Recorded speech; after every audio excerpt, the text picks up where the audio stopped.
Subsidi khusus sebanyak 150 juta ringgit. Mana pergi 150 juta ringgit ini dibelanjakan? Adakah ini sakau menyakau? Inilah namanya sakau secara terbuka. Syafiq, sekejap. Apa sakau-sakau ni, Syafiq? Sembang tu jangan lebat sangat. Kena tengok fakta sama. Mai sini saya nak cerita fakta yang sebenar. Untuk makluman Syafiq, beras putih tempatan ni tak pernah naik harga sejak daripada tahun 2008 lagi. Sekarang dah tahun 2025. 17 tahun. Harga beras putih tempatan ni tak naik pun harga. Selama 17 tahun ini, harga barang semua dah naik. Termasuklah harga kos yang terpaksa ditanggung oleh pesawah, pengilang dan juga pemborong untuk menghasilkan beras putih tempatan.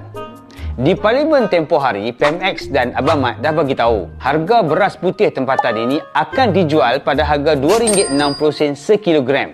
Kerajaan juga komited untuk sediakan 24 juta kampit beras putih tempatan dalam tempoh 6 bulan bermula daripada 1 Mac 2025 dengan subsidi sebanyak RM150 juta. Ini bukan cerita nak sakau, Syafiq. Saya nak ajar Syafiq cara macam mana nak kira.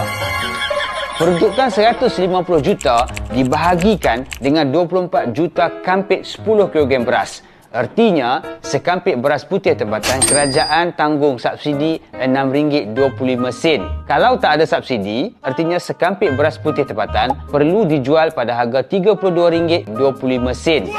RM26 campur dengan RM6.25. Jadilah RM32.25. Sebelum ini, susah nak dapat beras putih tempatan sebab pengeluar tak boleh nak keluarkan beras pada harga RM26 untuk 10 kg sebab kos dah meningkat. Mai nak cerita kos 1 tan metrik padi untuk menjadi beras.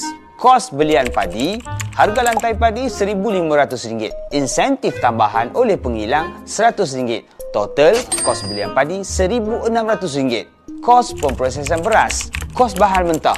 1 tan beras perlukan lebih kurang 1.54 tan padi. Jadi, kos RM2,666.67. Kos operasi dan pengeringan RM350. Tolak dengan pendapatan sampingan seperti sekam RM200. Total harga yang dibundarkan di pintu kilang adalah RM2,800. Pemborong beli daripada kilang 1 tan beras RM2,800. Kos operasi pemborong RM375. Total harga jualan beras RM3,175. Kedai runcit ambil daripada pemborong RM3,175. Margin keuntungan kedai runcit RM50. Jadi, harga jualan beras putih tempatan yang sepatutnya adalah RM3,225 per tan metrik. Untuk 10 kg, RM32.25. Itulah harga jualan sepatutnya beras putih tempatan. Kerajaan kenalah bagi subsidi. Itulah subsidi RM150 juta. Kerajaan Madani bagi RM150 juta untuk keluarkan 24 juta beras putih tempatan. Yang PN Pau Tan Sri Mokhtar beratus juta tu pergi mana? Orang sembang guna fakta. Fikir pakai otak.